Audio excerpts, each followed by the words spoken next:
From the Black Swan Media Studios, deep inside a secret underground bunker, we're speaking to freedom-loving patriots from all around the country and the world.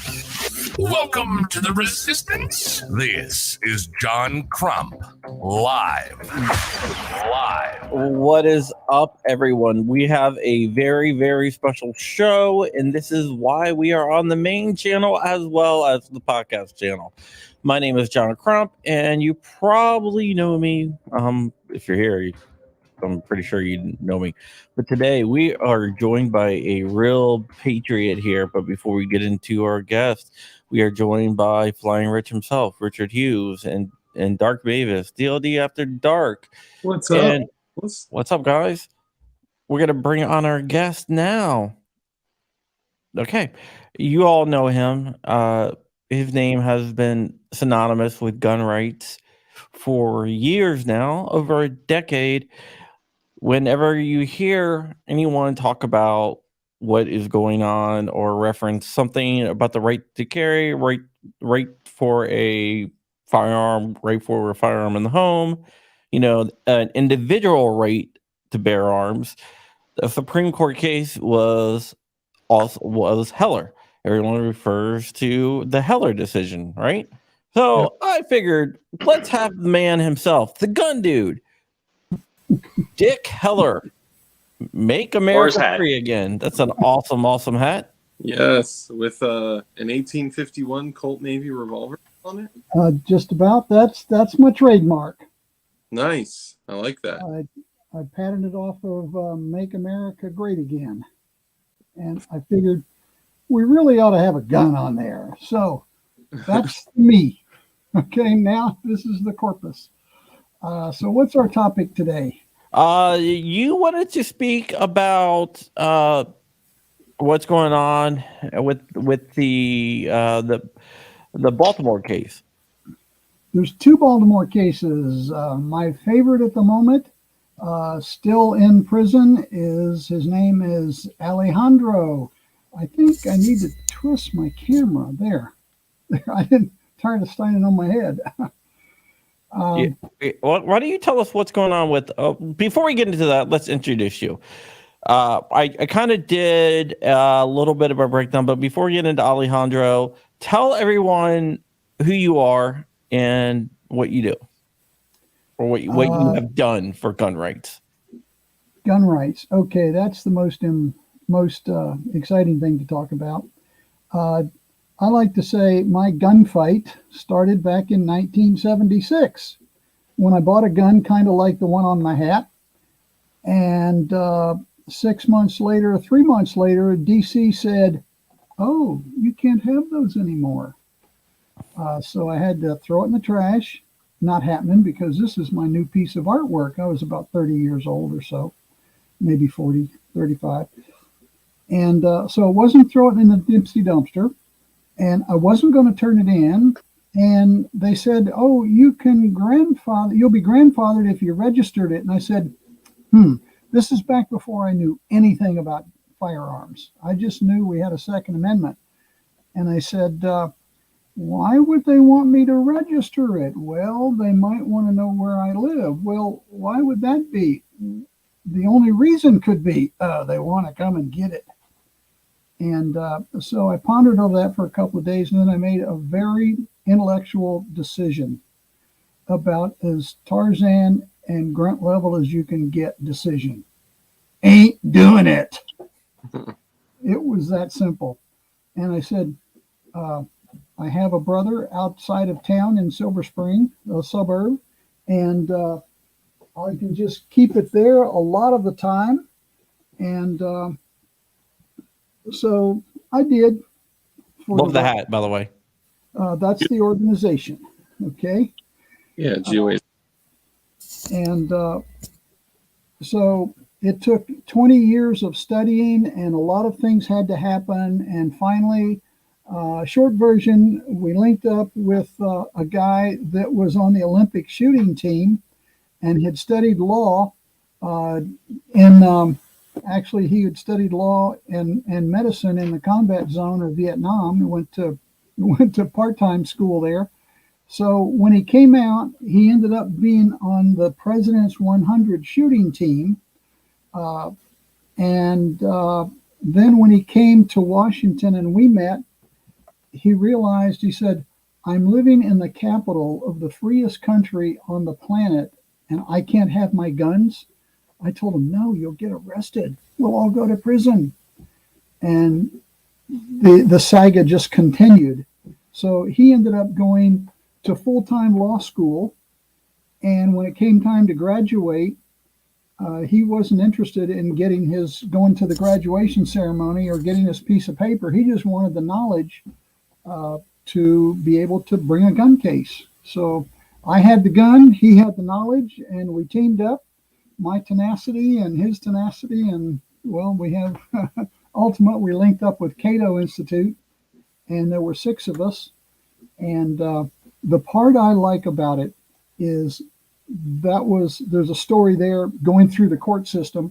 But the part I like is a judge that wasn't particularly fond of guns. He said, I had gone down to try to register my firearm and got rejected. And he said, Mr. Heller has exhausted all administrative remedies. Therefore, of the 6 people, Heller has standing. So the case got changed from the original name to Heller, and we went to the court. And I don't call it the Heller decision. I only refer to it if I refer to anything else, it's by accident. I only refer to it as that magnificent Justice Antonin Scalia decision. Yeah, because he's the one who wrote the decision, right? He's the one that wrote the decision, and I'm not on an ego trip. So yeah, well, that works. That works. All right. So how'd you get hooked up with GOA? Well, everybody in the planet, I think, is a member of NRA, and then I realized I think they started about sometime in the 90s, when we were struggling to figure out what are we going to do to own a gun in DC. And I ran across Gun Owners of America, and the Pratts were saying, Larry Pratt was saying, said, we're the no compromise gun organization in DC. So, man, as soon as I learned that, I wrote them a check and been supporting them ever since. And then somebody, I had to work with somebody, so we joined.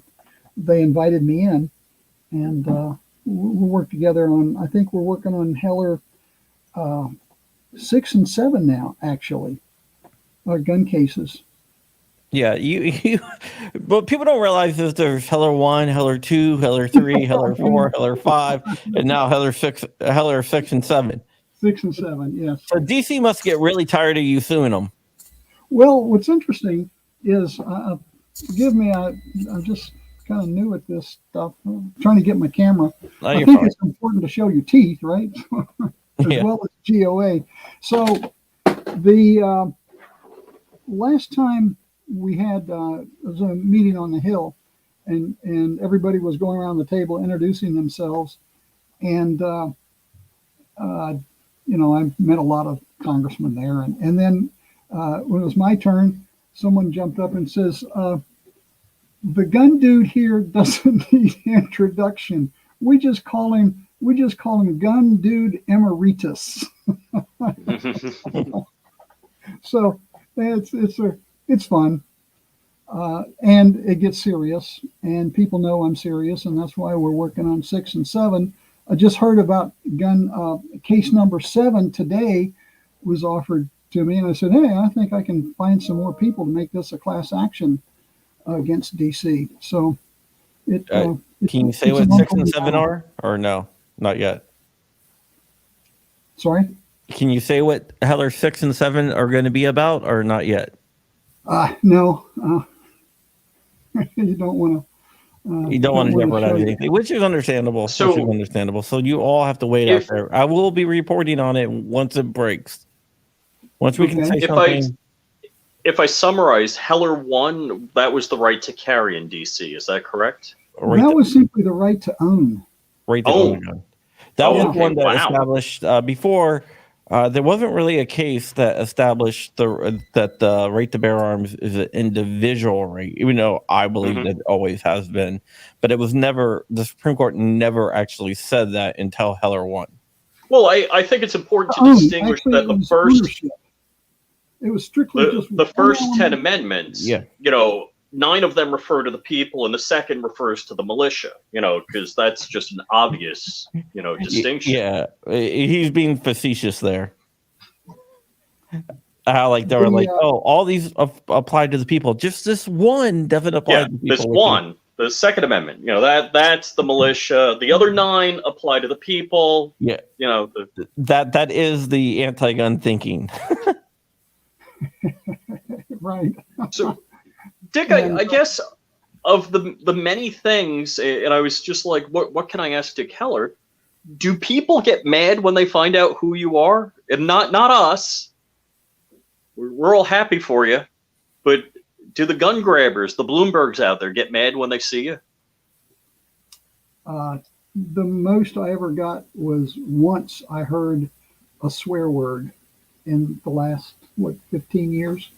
Oh, okay. So they'll give you icy stares, and that shooting up in New Jersey today of that Republican Congress lady. It just makes you pause and say, geez, maybe I should carry a little more often in DC, because you don't know where the space nicks are, the deranged.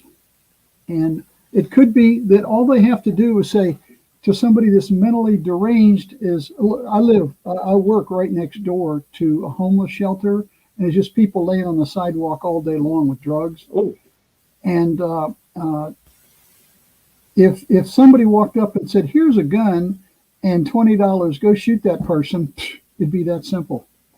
You could get blown away. If the guy could hit you, if the person could hit you with a gun, Yeah. But that's another story. So you just always have to be, it's called situational awareness, as the whole audience knows. Oh, yeah. Yeah, So, exactly. Yeah, may I back up? Yeah, I have a friend that you might know, Brian Wren, who also is in yes. DC. That was the second step up the ladder. I Yeah. actually wrote a letter to the reason I knew I had to link up with somebody is I'm a cop. They give me a gun and a badge and a bulletproof vest and a power of arrest. I'm a full-blown cop, just not for MPD. So I wrote a letter to the DC government, the mayor and the armorer at the time, and I said, Dick Heller, I'm a special police officer, and I carry a gun all day, and here's my own private gun, and I'm going to start carrying it. Okay, please tell me what forms I need to fill out. And the armorer wrote back, oh, no, you aren't, kind of thing in diplomatic government talk. And so I had this letter, and I didn't know what to do with it. And 2 years later, Brian, he knew what to do. He and George, his lawyer's my current attorney, and we're good, all good buddies. And so they went down and filed the case, and that could have been Heller too. But it was the next step up the ladder. First, you have to be able to own a firearm. And then Brian's case was you don't want to carry the firearm. And then they started saying the next step up the ladder was, here's what you can't do. And okay, well, we want to do some of those things. Okay. And so we're up to case 6 and 7 now are in the works. The second and third case were the 16 elements that after the magnificent Scalia decision in June, the city came up with 16 elements immediately. So they had a backup plan. So 1 month later, the legal team, we had to go to court again, and it stretched out over years. And they were split up into Heller. We challenged the 16 elements that they threw up as no-nos. So for the next few years, they had to split it up. And one of them was an AR. So that was Heller too. And Justice. There was who was the justice? My brain scrambled. Wrote a dissenting opinion on that you could have an AR, and so then Heller. That was 2. Heller 3 was like 13 or 14 of the other issues, and Heller 4 was, gosh, I can't even remember Heller 4 now. You sue the government so many times you forget. That's kind of Yeah, that's crazy. Well, trying to keep up with everybody's, everything in Bruin and all the other states, and concealed carry started in California. There's a lot there. So if I don't have my notes in front of me, I'm not able to answer a lot of questions. yeah. One of your cases involved the right to build a firearm, right? Oh yes, that was number 4. That was number 4. Yeah, the right to build a polymer 80. That was so simple. See, what you have to have is evidence, and so I had my buddy down in North Carolina. I had him ship me one. I purchased it, and he shipped it to me. And let's see. Oh, he shipped it to the FFL, Nova Arms on K Street, and they said, "Hey, this is not a gun. What do we do with it?" So they called the chief of police, and they said, "No, you can't register it. Send it back." So I paid for the shipment up and the shipment back, and so we had evidence that I had been Heller had exhausted all administrative remedies with pieces of paper that we had it shipped to us and we had to have it shipped back. So that was evidence we'd been rejected, and we took it to George Lyon wrote up the complaint, and they just said, okay, I don't remember what it was. It just, okay, you can keep your gun. They should have just let me keep my gun in the first place back in 1976, and they wouldn't be going through all this. Well, I don't know. You've done a lot of good positive movement. We're all about the movement. We're all about the cause. So Sure. with that, you'd be in a very different place. Yeah, I hate to say it, it's through the adversity that you went through that gave way to a lot of us having our gun rights. Yeah. So it is a big deal. If you look behind Dark there, those are all polymer 80s, homemade firearms. You should see the pile over there. Great. So you're in America, not in D.C.? Correct. He's in Virginia. He's close to you. He's close. He's in America, yeah. I like Close. to say, if you want a gun, you have to go to America to buy one if you're a D.C. resident. Isn't that so sad? I mean, you would think that. I get a kick out of the humor of it. I think I'll go across the river to. Glad to be visiting you today across the river in America. Yeah, man, it's so crazy. I mean, there's a lot of times where so John and I both live in Virginia, and we'll be carrying constantly, and it's easy to accidentally end up in Maryland or DC, and there have been a lot of cases where people have been locked up. I had a friend actually who was arrested and had a firearm taken because he was honest with a police officer, said, "Hey, I took a wrong turn. I have a firearm. It's completely disassembled.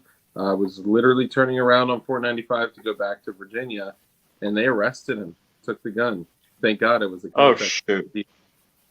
They actually, there's no probable cause there because he has the was this before or after the transport laws were passed? Because he can travel all the way around the Beltway and they stop him. He's legal. But a question about that. So this has come up a lot. You're allowed to travel with a firearm, but if the police stop you, then you're stopping. So well, that's their problem. Also, you get to have it stored. Yeah, they do have state storage laws. So like Yeah, when you can't have it like strapped on you like a concealed carry. When I go to Maryland, and a lot of people will say that, this is bending the knee, right? I literally take it off my person, I clear it, put it in a steel, lockbox. It's a safe in my trunk, and then, lock it up, ammunition separate. And if I need to do some business in Maryland, then I leave. The moment I get back in Virginia, take it out, load it back up, put it in my waistband, and go about my business. Sure. That's what they think I do. Just kidding. Well, you're asking the wrong person because I'm not the attorney. Whenever I travel, I just make sure the people on the other end are taking care of me and they're armed. I don't have to worry. All right. Christy wants you to talk about how you sneak around in the crowd before you give speeches. Oh, gosh. Like I say, I'm not on an ego trip, but I kind of like having fun. My picture's everywhere, you'd think. So I'm the guest speaker at any place, and I'll go sit in the middle. And I've been to places where I try to talk to people. I say, hey, blah, blah, blah. Oh, nice weather up here. Is everybody carrying, whatever conversation opener? And they'll look at me like, who is this weirdo? And I'm not Brad Pitt or anything. But and then when they say, hey, is Heller here? Hey, where are you? And I jump up, and they say, oh, crap, I could have had a conversation with him. That's a message. That's a message for people to become introspective of who they are. I'll awesome. talk to a tree if it's moving. Hey, tree. Dark, I realized what we did wrong when we walked by Brandon Herrera at SHOT Show. Dick, Brandon Herrera is a famous gun tube. Brandon Herrera is a famous gun tube guy. Dark, I should have handed my camera to Brandon and asked him to take a picture of me and you together. Oh, that would have been great. That would have been good. Yeah. So let's get on to the topic we're here for. Dark and I we ate dinner with Larry Pratt. Larry Pratt is one of the big wigs over at GOA on Friday night. And he was like, I want you to get in touch with Dick Heller because Dick has this guy named Alejandro that needs help.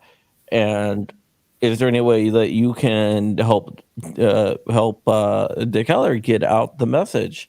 So I said, absolutely. I'll do anything for Dick Heller because Dick Heller's done a lot for our rights. Thank you. So that's what we have you on here. And there's a Marine up in Baltimore named Alejandro. Now, tell us a little bit about what's going on with Alejandro up in Maryland. It's not a simple gun case. Picture this. Women want equal rights. They want the secretaries to have equal pay with truck drivers.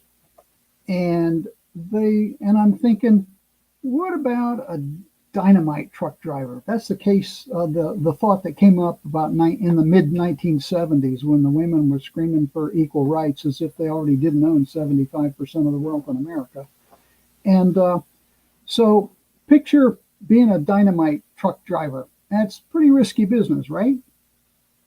And if you do everything right, you keep distance on the highway and you don't speed and you don't slip on ice or anything, you could get from point A to point B reasonably risk-free, but there's risk there. Well, consider none of us would volunteer to be a dynamite truck driver, but consider having that dynamite buried in the middle of the road.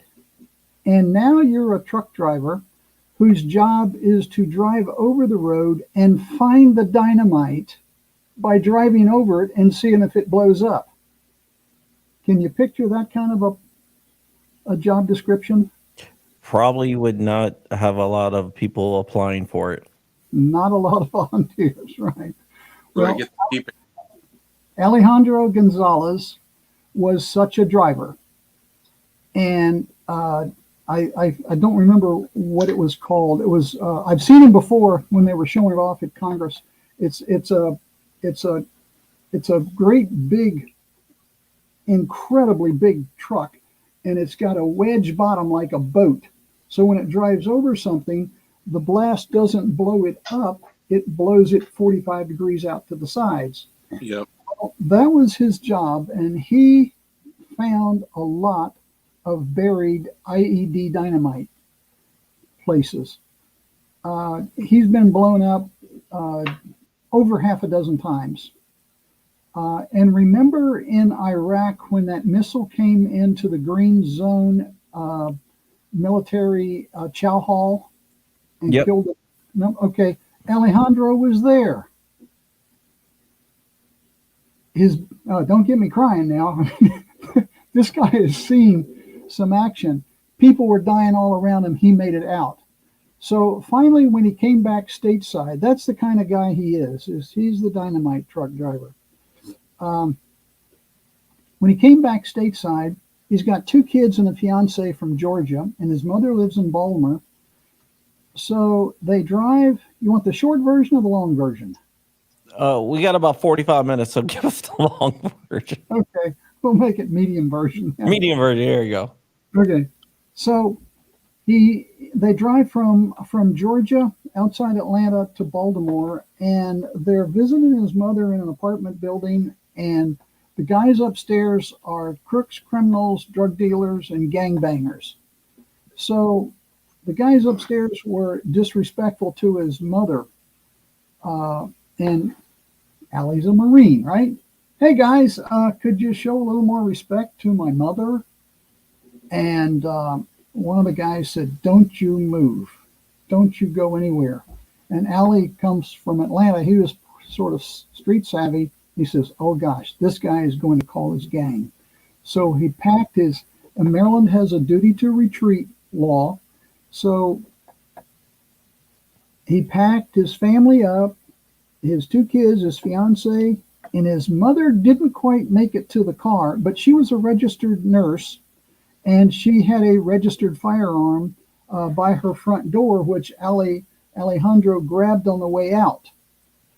And he's just about got the car packed up, ready to do a total retreat out of Baltimore.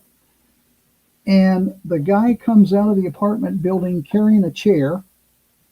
The apartment is on a slight incline, maybe 30 degrees, about 50 yards front yard. The guy comes out. He says, "I told you not to go anywhere." The bad guy smashes the chair on the ground, on the concrete, in front of everybody. Picks up a leg, which is now a club with a pointed end on it.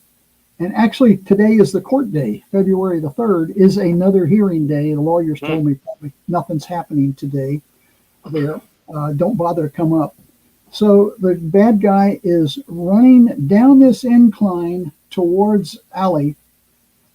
He says something like, what's he going to say? "I'm going to kill you." Allie plugged him 3 times, threw the gun down, jumped in the car, and took off to Georgia. Got his kids home safely. He checked himself into the local VA hospital. As you can imagine, the guy, after being blown up so many times, probably had a good case of PTSD. So he immediately checked him into the VA hospital. He had them call the Baltimore legal system, and they came and extradited him. And he sat in a decaying, damp, cold Baltimore jail from September of 2021 for 14 months until Thanksgiving. Oh, shoot. Okay, he hasn't had a court hearing yet. Okay, pretrial confinement. And oh, by the way, we're not going to have a trial for you. What happened to a quick and speedy trial? Yeah, I don't know what that's worth, but That's so there's this the chief prosecutor of Baltimore was Marilyn Mosby, and Baltimore's, if it's not number 1 crime rate, murder rate in America, it's number 2 after Chicago. So she was throwing everybody in jail. If you ate a ham sandwich on the wrong Tuesday of the month, you're going to be criminalized and go to jail. So here's Allie, self-defense, clear case to all of us in the audience, and self-defense. And he's sitting there rotting with no medical attention, with PTSD for 14 months. So Marilyn Mosby is on her way to jail because she was so corrupt. So the new guy comes in. I don't know his name. The new prosecutor comes in and says, we've got to clear these books. Alejandro, self-defense, look at the case, talk to the lawyers, send this guy home. So just before Thanksgiving of just this past year, they sent Alejandro home. The case was nulled. Clean bill of health. Can you imagine? He might have a beer or two over that one.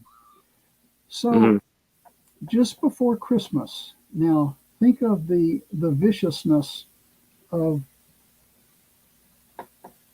reinitiating the original charge. Oh, about 10 days before Christmas. Remember, he's got 2 boys, living with his fiance, and so he's back in Baltimore jail just before Christmas, and he's still there. And so, how do we in the audience can't figure out how your case is null processed, and maybe that's not even the right word. It was nullified in some legal term. You go home, and then they jerk you back to jail again. Okay, and he was supposed to have his first hearing after coming back to Baltimore, being jerked back to Baltimore before Christmas. It was supposed to be today, after having been put off a couple of times, of course. So I called his lawyer, Mike Shark, and he said, Heller, don't bother to come up. He says, there's nothing happening on this case. All they're going to do is continue it. And his fiancée, of course, drove all the way from Atlanta to here for this non-event today, but she'll stay somewhere. And I think they've moved his mother somewhere so that she's hard to find. And Allie's sitting in jail with these gangbangers, fellow associates, and he says he can't sleep at night. I don't know how big the bay is where he sleeps. You know, it's a 2-man cell or 40-man cell like the Army. I don't know. But he feels his life is in danger every time he's sleeping. So anyway, what we have it probably is because he was dealing with a gangbanger, and I'm sure they have other members of the gang in there. Oh yeah. Too, that most of the jails in Baltimore are set up kind of like a camp style. They're all bunks in general population, and anyone and everyone has access to anyone in general population. Not all of them, but most of them. Wow. And from what you just told me, and I believe you, I'm just saying for the sake of, saying it publicly, if that's how it went down, that's a clean shoot, right? The guy showed ability, willingness, and a verbal threat. He did his best to retreat with his family, and he resorted to, that method of self-preservation. That's a clean shoot. And the shame is if that happened in Georgia, he would have been free. Keep talking. He would have absolutely been free. So the fact that Maryland is just a communist state, that's the only reason that he's in this. Every gun owner should get a copy of this book, because those elements you just listed off, by Andrew Branco with a forward by Masad Ayub. Masad. Yeah. There used to be just 3 simple elements. Is there a threat? Did he make a threat? Is he able to do it? And you feel in jeopardy, you could use deadly force. But now you have to retreat in many cases. There's another case, prove your innocence, which it doesn't have a proper place in the court system. But let's say you're walking down the alley on your way, taking a shortcut from the bus to your house after work, and you meet some bad dude in the alley, and you're armed, and he's coming at you with some sort of a weapon, and you have to defend yourself, and he's dead, and or you wound him, and he comes to court, and the guy, the victim, the good guy, is wearing a suit and tie, and the other guy comes in disrespecting the court, dressed like a gangbanger, and his lawyer says, well, you said he attacked you, but the perp here says that you started the fight. So how can you prove your innocence? Whoa, and there's no witnesses? That's a hard one to overcome. Wow. So there's a fourth element, is my point. Now the fifth element is, so you're in your house defending yourself, and ladies and gentlemen of the jury, our shooter was in the kitchen with his back up against the sink, and the perp was about to hit him with a hammer. Now, if you were, wouldn't reasonable people have run out the kitchen door? You know, and all they do is make that besmirching statement, and it establishes doubt in the mind of the jury. So now we have the fifth element. Instead of just three, you have to go through a tripwire of 5 elements to get off. And I think that's where Allie is. He's stuck in that mess. So what you do is, we've set up a give, send, go, and it's called /justice for Alejandro. Yeah. JANDRO. Yep, I've been sharing it in the chat, and also we are going to roll a scroll at the bottom so everyone can see it, Nice. and put up another banner. There you go. And what I found is apparently the capitals on Justice and Alejandro, for some reason, aren't important. You can have it capitalized, not capitalized. On my own website, mine wouldn't work if you had a capital P. Heller Foundation /Patriots, you'd see Alejandro's picture, but you had to have a small letter P.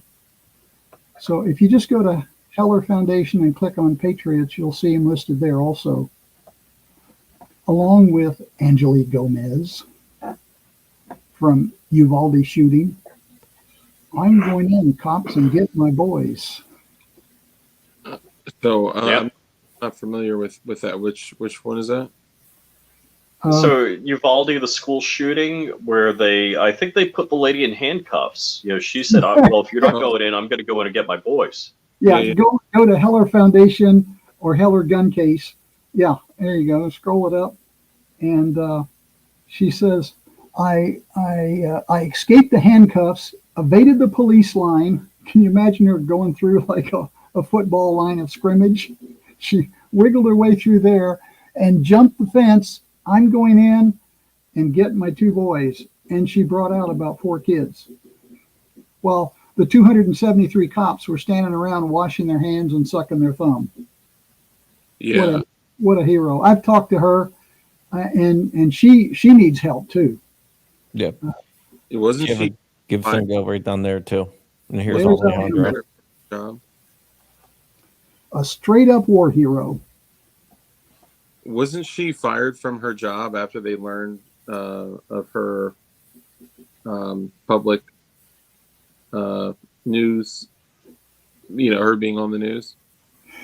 The only thing I know when I talked to her, and the reason I set up a website for her, she's living in a garage, and they took her boys away because the garage did not have curtains in it to be a proper home for her 2 boys. And true story. So sure. Give some go too. So when I talked to her, I said, you know, how's things going? And she said, well, she has a lawyer. I don't know if it's a Mark DiCarlo or another one now, but she said the police had been harassing her because of her success in breaking through the line. And showing them up. So she says they park police cars down at the end of her street, and they flash their lights and do funny things to kind of harass her. Imagine that. Yeah, in America. I mean, that sounds like West Germany, doesn't it? Yeah. East Germany, you mean? I was watching. Those are 2 of the cases that I'm supporting. Now, there's another one in Baltimore, but that's for another time. I was watching a follow-up report that she did where she said she was going to lose her job, or potentially, I'm not sure, but she had said that someone from the police had called her and said, "You better stop doing interviews with the news, or something happened." Yeah. So the fact that she seems like visited by CPS, Child Protective Services, and you know, it seems like law enforcement had attacked her for her taking a stand for her family. Sure, yeah. And if the cops are there, then they're going to look for every excuse. Oh, no curtains. Come and get her boys, protective service. Yeah, that's great. When she was the one that, risked her life to get her boys, like once she saved them, they come in and take them from her. Like that's wrong. You know what I don't understand? 273 of them guys there, they all want to go home, but our job is to go to the gunfire. Yeah. Give me those shields. I'm going in. I mean, and that's the way I see it. And I wasn't there. And, but I've had enough cop training to know that that's our job. And if they had the shields there, I'd have said, I'm crashing through with 3 shields to protect me from AR-15 or whatever he had. And you guys be behind me and start shooting. Yeah. You do the shooting, I'll carry the shields. But that's not what happened. I'm not going to, Monday morning quarterback, but I would be willing to say that every single person on this show right now would have been willing to run in there with no expectation of leaving alive to stop what. It's what patriots do. Yeah. Yeah. Yeah, it's what. So she needs that's help. not what happened that day with those cops. She's the last time I talked to her, I'm due to call her again. I haven't called her for a while. But she's got, I think she has a harassment suit against them, certainly, violation of civil rights. There's one thing, since we're in that vein of conversation, there's something that I wish everybody in America know. Does anybody know about something called the Supreme Court Bivens decision? It's called the Bivens action now. Yeah. No. Anybody? Why don't you tell everyone about it? You say you'll tell everybody? No, so why don't you tell everyone about it? Oh, okay. Back in, if either federal or some municipality violates your civil rights, like the Heller cases and the Wren case. I think this was early 70s, right? What's that? The Bivens case. Bivens was 1967. Okay. I was and- close. Yeah, very close. There's something called, if you sue this, like we do, we sue the city. We say, George, look, here's my case. Can we do a 1983 action? What that means is if they violated your civil rights and we prevail, the citizens prevail, then the city, no loss to their pockets, of course, the individual legislators, but the city has to pay the court costs and civil rights, maybe civil rights fines. Okay. Well, so that works for federal and local. There's one that applies just to federal.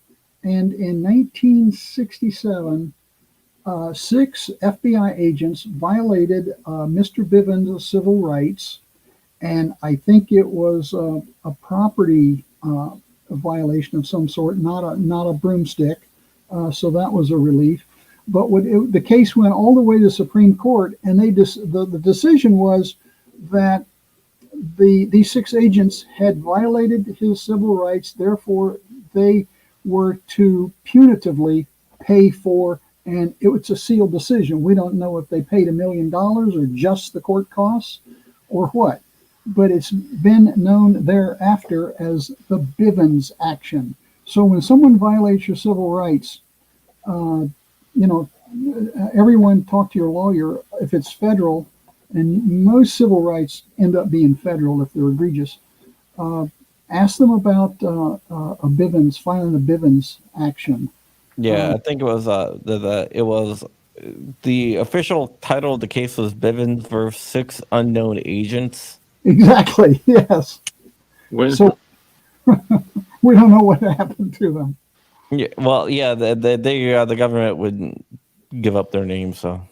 Well, it's just like in January 6th, they wouldn't give up the shooter's name, the cop that shot. Actually, that took about a year. Took about a year, yeah. Yeah, So, I think so it was like 6 versus 6 unknown agents because they couldn't get the names.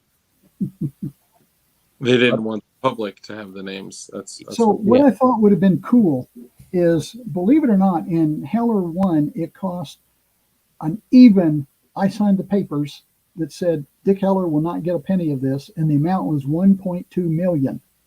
Okay. Oh, wow. And that was the court costs. So there happened to be 12 members of the city council.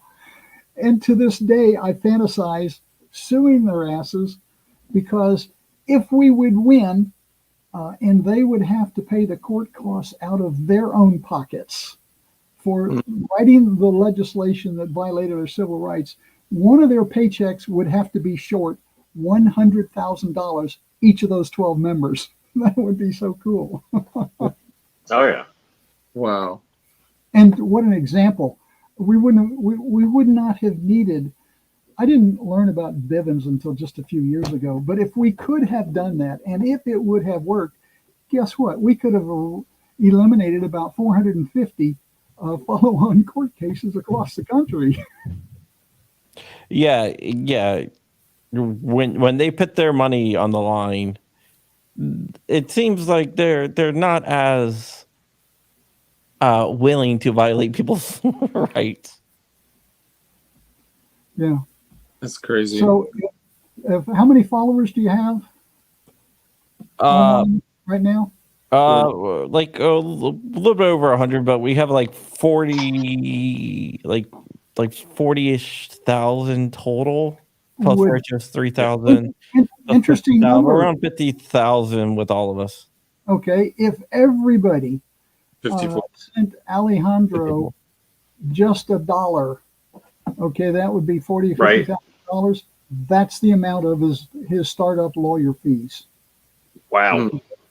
So and now not everybody's going to hear this, so if the majority that hear it ponied up just $10, we could get him probably out of jail, because it's just what a horrible thing. They just put him through the grind. And I talked to Mike Stark just like Sunday. He called me. We talked on Sunday, for heaven's sakes. It's that important. He said when the case eventually goes to court and we raise the $40,000 so the lawyers will walk in, the other lawyers, he says he'll walk right out of court cleared. But it takes the $40,000 to get there. Yeah, it's kind of sad how that is. Yeah, That's crazy. There was a case called the auto key card case, which we've raised a lot of money for Matt Hoover, who is CRS Firearms. Well, they charged Matt Hoover with conspiracy. One of the reasons why they charged him with conspiracy in that case is because he was raising money for the guy that was charged. So, like, well, you can't use that money. It's conspiracy for helping you. Yeah, that's those guys that charged him. That's false. I'm sure there's a word for it. Is it slander? Is it libel? Is it false arrest? Did they actually arrest him? I mean, those guys should be shelling out of their pocket for what they did. False charges. He's still going to trial. They're charging him with a felony. Yeah. Well, so. And all he did is what we're doing today, right? Well, no, he also he took advertising money from a company. Could be advertised. So the same company. Yeah, so it was like totally legal. He was advertising it. So they said, "Hey, you advertised for this company, which drove traffic and got them sales. We believe that company was doing something illegal." And once that company got arrested, then you started fundraising for them. So we're charging you with conspiracy for everything, for advertising for them, and because you tried to help them. So while before the guy got arrested for the auto key card, Matt had sponsored videos. Once the guy got arrested, he didn't do any more sponsored videos. So while the product was legal, still technically it has been proven illegal because the guy hasn't gone to court yet. Mm-hmm. But Matt stopped advertising, just good conscience, figure, hey, they busted him like for each video that he did sponsored. It's kind of like if I just said, hey, tack knives, get the tack knife. Then all of a sudden they decide the knife is illegal, coming after and charging me with collusion. I'm like, so conspiracy. Yeah, conspiracy. Sorry. Do you charge like ABC, NBC, CBS for crimes because Ford cars that they advertise get into accidents? Oh, Volkswagen, Yeah. how they fake the data? Yeah. Yeah. Yeah, like they advertised for VW, they took money from Volkswagen, or was it conspiracy? And to be clear, these were just business card size pieces of metal with A a picture. it was inspired by the Lightning Link, which isn't even to spec. It was a conversational piece to show how crazy, the ATF's laws are on. Some of them were bottle openers. They had a bottle opener cut into it. Yeah. And they weren't even the correct size. It was just showed you what they look like. Yeah. And if you did file them to the correct size, they didn't work in any modern firearm. Yeah, you would have had to get it. A very specific type of firearm and bulk carrier group and things like that. So it's honestly, in my opinion, more of a First Amendment case than case. But I mean, obviously, it includes both. The problem is that now the prosecutor gets to say he was conspiring to illegally sell machine guns, and it just sounds so bad. But it couldn't be further from the truth. The other thing, the first week of November, he called the ATF, and there's about 15 seconds of it on camera. The ATF said that is not a machine gun. Yeah. You're okay. That's a totally legal product. Now then they're like, oh, we were just kidding. We were mistaken. Yeah, we're just kidding. You're under arrest. Yeah. So I'm gonna FOIA the ATF for the phone calls. We'll see how well that goes. Yeah, it's kind of ridiculous, right? But yeah, I don't really have any love for the ATF, and I can guess what your love for the ATF is, Dick. Well, I'm working with members of Congress, and we have control of the Oversight Committee now. And the ATF, hopefully they'll be looking for jobs soon in the real world. Right? Hopefully. Yeah. You go to some of these dinners, like the Freedom Caucus dinners and stuff like that.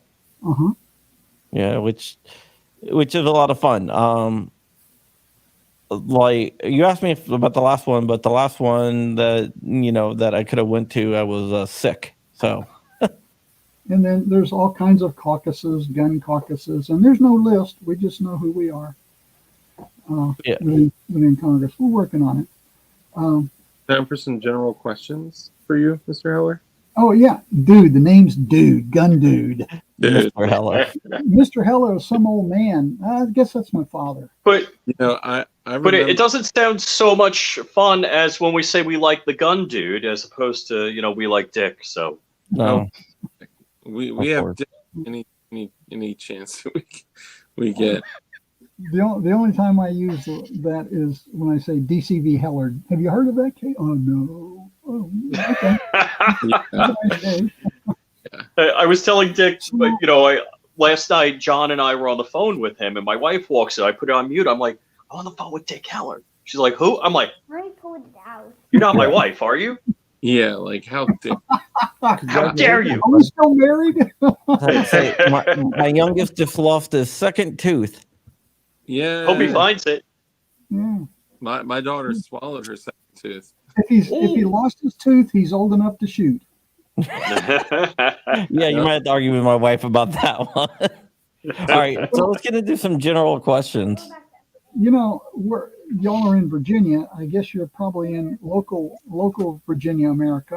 When I did a gun show up in West Virginia once, I was in a guy's booth, and all the kids come by. I talk to them. Nobody talks to kids. I talk to kids, and you learn a lot from them. So every kid comes up, and I say, hey, how old are you? 11. I said, when did you get your first gun? He says, oh, I got my first 22 yesterday or last year at age 10. And this little girl comes up in pink gingham,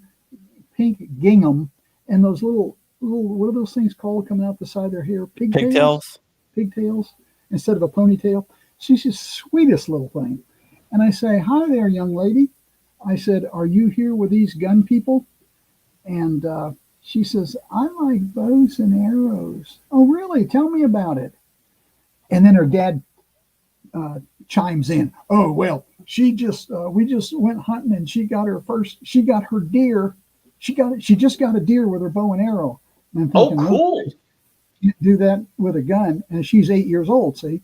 So she turns around and says, "Oh, Daddy, tell him about last year." Apparently, she got her first deer at age 7 with a bow and arrow. Wow. Oh my gosh, that's Oh. fantastic. I told the guy that was running the booth, Mike. I said, "Mike, listen to this story." He says, that's a 3-finger chuck.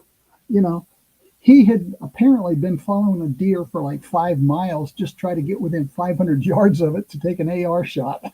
Wow. Oh, How do you get close enough to a deer with a bow and arrow 2 times in your lifetime before age 9? I don't understand it. right. Yeah, that's crazy. But anyway, compare that to suburban Virginia or downtown DC. Well, Yeah. did you ask her if she was in her living room and just shot on the back porch, or Yeah. No, I was impressed enough. Bow and arrow. So I remember Oh. going to the Nation's Gun Show in Chantilly, and this is when I first got into guns, and it was not too long after the 94 to 04 ban had just sunset. So I was just getting into guns not too long after, and I remember seeing this Keltec P3AT, and it was a little more expensive than the other ones. I carried a Keltec Love P3 a decade in my pocket. They're great. And this one was a little more expensive. And I was like, well, that's crazy. And I looked at it, and it said it was a Heller edition Keltec P3AT, and it was engraved with the Heller decision. Did you know about any of those? No, they should have given me one at least, if not royalties, for heaven's sake. Actually, Yeah. I know the president of Caltech, and the conversation never came up. That's funny. But that's So another George story. never George Kilgren never told you anything about it. Yeah. I'll have to look that up. I guess that will stick with me. it could have been. What I like about Caltech is their MP30. Most people don't know this. What's your favorite caliber to carry? I carry a 9mm. I carry a 9. 9? Okay. 9? Yeah. 9. And you? 9. 9. We're We're all nines. 9. I carry Dark and I both carry Glock 43Xs. Rich carries a SIG P365. What do know you I carry, Dick? 22. A 22? But that's not the end of the story. All right, okay? let's hear the end of the story. 22 Magnum. Oh, It has, and I train people. It's not a Caltech yet. I train the ladies. My avocation is training lady shooters. I don't charge for it. That's my avocation. I start them out on a 22 because even Masad Ayub said the fastest way to lose a student is too big a bullet, too big a gun, and too loud a noise. yeah. So No, 100%. yeah. Yeah. So we start on 22, and then I tell them, I said, you probably won't like, when you go to a gun store, they'll probably try to upsell you to a 9mm. I said, you won't like it. So what you do is you get a 22 Magnum. It has 80% of the horsepower or muzzle energy of a 9mm without all the artillery noise and without the horrible recoil. Mm-hmm. And it just makes all the difference in the world. You have to be comfortable with your equipment. Yeah. I was given a gun once. Anyway, one of the guns that had my name on it was a 44 short barrel, and when I went to the factory and I shot it into the barrel, it damn near knocked my shoulder out of joint. And I couldn't believe it. And I'm going like, oh, no, you didn't. We better do that again. So I stiffened my arm, I braced my arm and fired again. And I gave it to the armor, says, I can't use one of these. Wow. So if I don't like something, and I'm a Screaming Eagle paratrooper, at the age of 17, if I can't handle that, I don't expect dainty women to be able to handle that. So I did a lot of studying on it, and so I train them on my wife's 22, which happens to have a dual cylinder system, so you can take out the 22 short or long rifle cylinder and put in a 22 Magnum, and you go switch from your training gun to your self-defense gun. Yeah.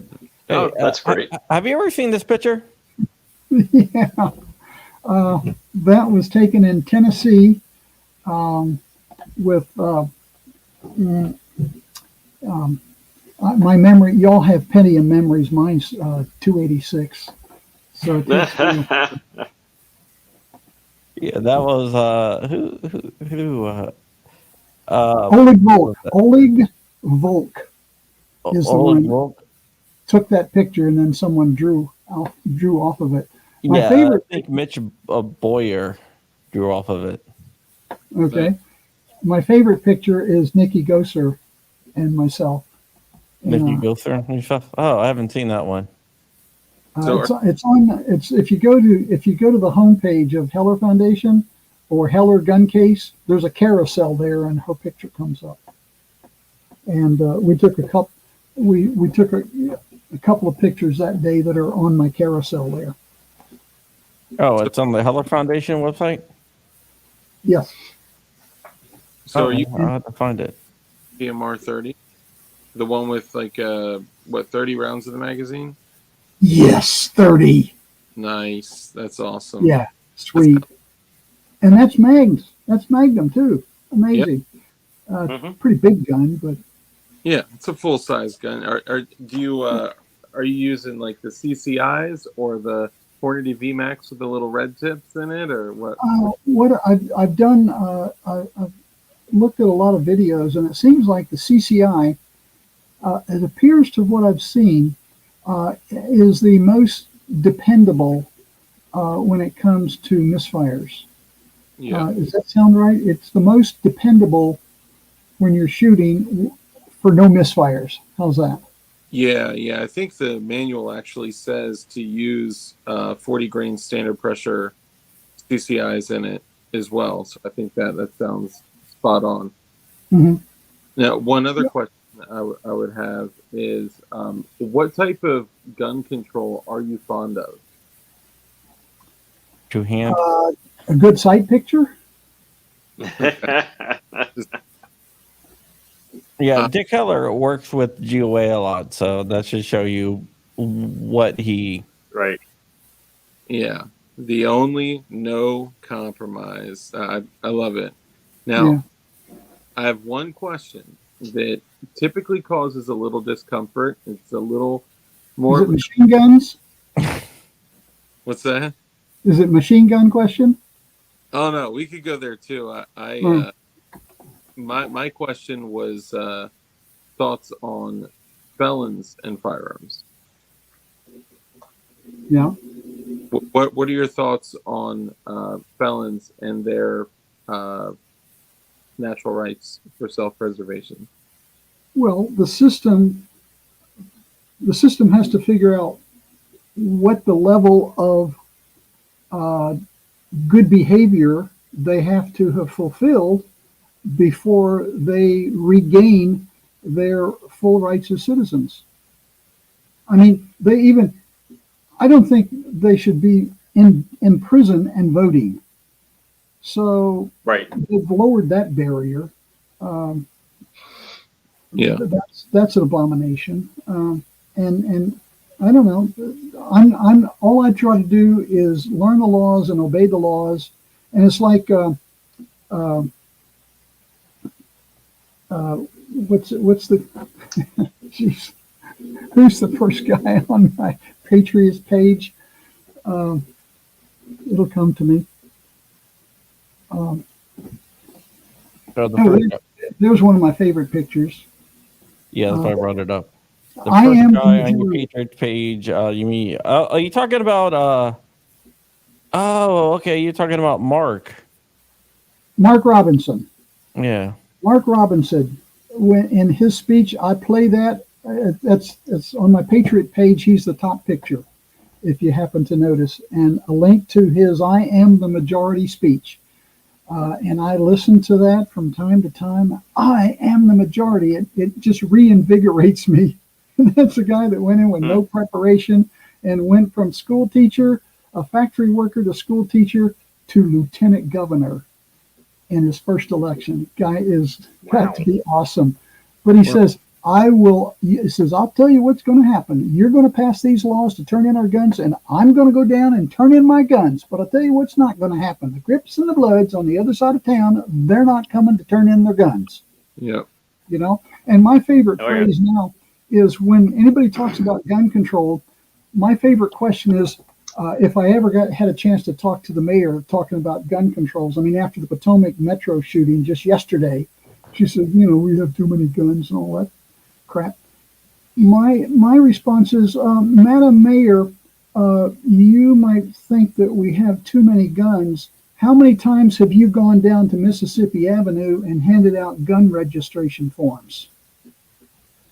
Plus, the metro is a gun-free zone. Of course, we're working on that. Yeah. So you know the gun laws only. You can carry in Virginia. Yeah, but Not in gun DC. laws didn't prevent that from happening. Of course not, because Exactly. I don't understand. by definition, criminal you cannot legislate against evil, and this is what they don't understand is that by definition, the criminals are going to break the law, right? It's still illegal to murder. It's still illegal to shoot people like that. You know that they don't understand what they're doing, or they perfectly understand what they're doing, and they want to strip us of every amount of control we have over them, which is the ability. All vote Democrat so that they can try to take all of our guns away, so they'll have an easier day at the office when it comes time to mugging. Yeah, they don't want a bad day at the office. Yeah, they're criminals. They're not stupid. They're just criminals. They definitely do. But all right, it looks like we are out of time. I want to thank you so much for coming on, Rich. You can find Rich at Flying Rich on all social media platforms, Flying Rich _official, and he has a new YouTube channel, Flying Rich Firearms. Check him out there. DLD After Dark on YouTube and all social media platforms. Who do you have on tonight? I actually have a very exciting guest that most of you guys won't expect. Now, Rich? I know would probably guess that I'm going to have, somebody on to talk about the new Polymer 80 jig that's available at DLD Hardware, but this is somebody else. This is a YouTuber that all of you know and love that has recently been canceled. Don't say anything. Oh. I know who it is. Don't say anything. Don't say anything. All right. And we have Dick Heller here. We asked you to go ahead and help out Alejandro. You can go to Justice for Alejandro, Gibson Go /Justice for Alejandro. I'm going to put it out in the chat one more time. We would definitely appreciate it. You can also go follow the Heller Foundation at hellerfoundation.org on YouTube, where you can follow Dick's many lawsuits against DC. And let me just say, too, that I've been having conversations with Christy. Christy is just incredible. She is a remarkable You, sir, are very lucky to have somebody like her on your team. Oh, absolutely. She's a fireball. Yeah, yeah. So somebody I used to know, I know had a phrase, when someone's on fire, you throw gasoline on them. Yeah. Help them out. Yeah. All right, Mr. Heller, why don't you leave? Dude. I know. Gun Dude, why don't you leave us with final words of wisdom? Go to Heller Foundation. We have to raise sometimes $1.2 million. Actually, Heller 2 cost exactly $1.2 million also. Wow. What a coinkydink. Unbelievable. Fortunately, on my cop salary, I didn't have to pay all that. We had people helping, like GOA and the other organizations. But We need all the help we can get, because the more, if people support us, if they're listening to this channel and they support us, then they'll get that much more support